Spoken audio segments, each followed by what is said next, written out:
Nuestros televidentes preguntan si la reciente orden ejecutiva del presidente Joe Biden, que otorga parole in place a inmigrantes que llevan al menos 10 años en Estados Unidos, requiere que estos beneficiarios estén casados con un ciudadano estadounidense.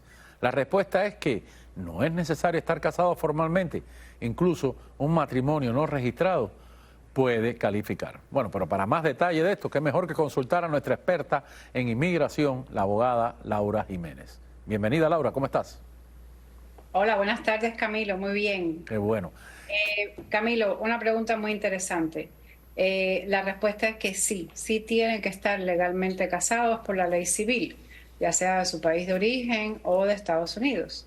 La ley de inmigración es una ley administrativa federal y no reconoce el matrimonio por unión libre o, como se conoce en algunos países hispanos, concubinato. El matrimonio tiene que ser formalizado legalmente ante una corte civil y entonces es que pueden calificar. Si la persona no formalizó su matrimonio antes de junio 16 de 2024, entonces no va a calificar para este parole in place.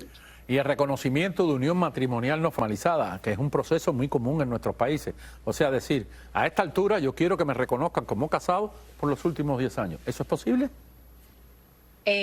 No, tiene que formalizar el matrimonio, tiene que haber lo que es la celebración de la ceremonia matrimonial y ese certificado de matrimonio civil. O sea, no. Cuba, por ejemplo, aunque yo no soy abogada en Cuba, nunca practiqué derecho en Cuba, entiendo que reconoce el matrimonio en unión libre y que también cuando la pareja decide formalizarlo, lo hace de manera retroactiva. Estados Unidos no reconoce la retroactividad de ese matrimonio precisamente porque no reconoce legalmente, bajo la ley federal, la unión libre. Hay estados en Estados Unidos que reconocen la unión libre. Hay muchos países que reconocen la unión libre como un matrimonio con casi los mismos efectos legales que un matrimonio celebrado por la ley civil. Sin embargo, te repito, inmigración es una ley federal administrativa y la ley federal de Estados Unidos no reconoce el matrimonio en unión libre. No pueden utilizar, no pueden beneficiarse del parole in place si el matrimonio no estuvo legalizado por la ley civil antes del 16 de junio del 2024. Sin embargo, muchas personas nos escriben que hay un common law marriage y que tiene validez para este trámite. ¿Eso es posible? No, el common law marriage es el matrimonio en unión libre, es el término que se utiliza en inglés. ¿Y cuáles son los elementos válidos? Dice que hay 4 elementos válidos para validar esta unión matrimonial no consensual. Esa es una pregunta muy interesante. Generalmente, Camilo, esos elementos que tú mencionas van a depender de la ley del Estado o de la ley del país donde se esté formalizando este reconocimiento legal. En muchos casos no es mucha la evidencia que hay que presentar, pero en otros casos va a haber que demostrar el tiempo que la pareja comenzó a convivir como matrimonio en unión libre, si tienen hijos en común, si han cumplido con las responsabilidades inherentes a un matrimonio formalizado y en dependencia de las leyes que se apliquen en ese momento, en ese estado o en ese país, pueden requerir algún otro tipo de evidencia.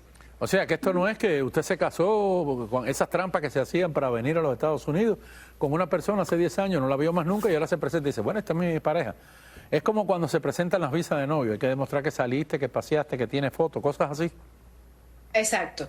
En este caso, si ellos no, por ejemplo en Cuba, que como ya hemos comentado, se reconoce el common law o la unión libre o el concubinato, no se reconoce la retroactividad. O sea, no se reconoce ese matrimonio desde el momento que la pareja se juntó a vivir juntos. Estados Unidos lo va a reconocer desde el momento que se formalizó civilmente. Muy bien. Pues ya saben, no se creen falsas expectativas, que no es así. Muchísimas gracias por estar con nosotros, mi querida Laura Jiménez, experta en inmigración y nuestra abogada cabecera de todos los programas informativos aquí de Mega TV. Un placer. Muchas gracias y gracias por invitarme siempre. Sí, muchas gracias. Saludos a todos.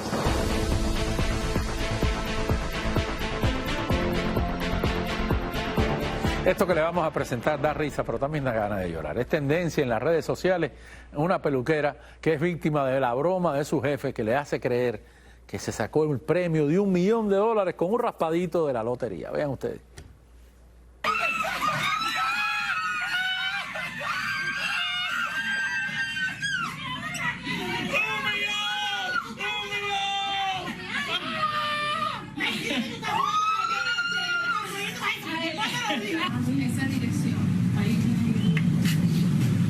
Coronaste, Naila, vamos. Para Tallahassee ahora mismo, dale. Coronaste para Tallahassee. Para Tallahassee. Mira para acá. Ya, vete ese, no te cubro aquí. Oiga, por menos que eso le dan candela a la peluquería. Naila Patterson, además, esta peluquera cubana, fue víctima de una broma pesada por parte de su jefe, quien le hizo creer que haya ganado este ticket con un ticket falso de $1 millón. Este incidente ocurrió el mismo día que Naila cumplía 2 años en Estados Unidos. Además, las redes sociales han salido a identificarla como que Naila es un ex miembro del Comité Central del Partido cubano y ex diputada de la Asamblea Nacional del Poder Popular, aunque esta información no ha sido confirmada. Lo cierto es que yo sí le puedo confirmar que Naila no es millonaria. Fue una pesadez, una broma pesada. Increíble. Hacemos otra pausa y a regresar más adelante. Ecuador declara estado de excepción en Quito y 6 provincias por violencia de narcotraficantes. Además, las autoridades mexicanas investigan la muerte de 6 migrantes tras disparos de soldados contra un grupo que viajaba en una camioneta. Lo analizamos con un periodista que se encuentra en Chiapas. Al regresar todo aquí en Los Implicados de Mega TV, el canal donde se decide la política.